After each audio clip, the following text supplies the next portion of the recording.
One of the things I want to address is the whole issue of mind control techniques and how this applies to what cults do to control and manipulate their members.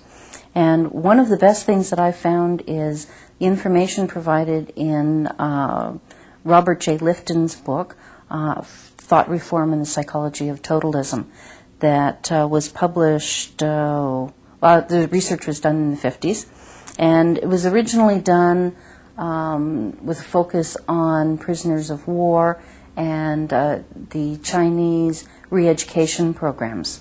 And what they did is they went in and they interviewed people who had gone through the re-education programs and took a look at what techniques were used to change people from behaving in one way or thinking in a certain belief system into adopting what the present propaganda was, and in effect controlling what they thought.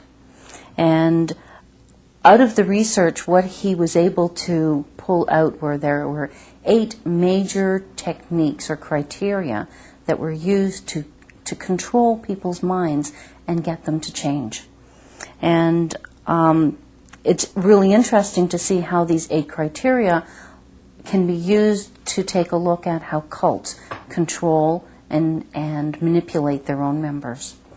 The 8 criteria initially are milieu control, mystical manipulation, a demand for purity, confession, sacred science, loading the language, doctrine over the person, and dispensing of existence. And what I'll do is I'll go through each one so that you get a better idea of what it is as Lifton defined it, and I'll see what I can do about applying it to how cults use it, and specifically how the cult I was in, the Jehovah's Witnesses, use it. The next criteria is confession. And one of the things that what happens is when a group instills this fear of guilt and shame in you about doing certain things, and then the only way to relieve that guilt is to tell somebody. And the people that you often tell are the elders and the leaders of the cult, or the elders in the case of Jehovah's Witnesses. And very often this in itself is a very degrading experience.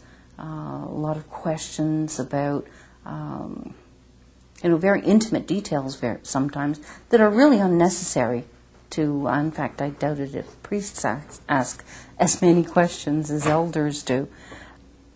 And this is supposed to relieve you, but what it really does is give them more information to use against you.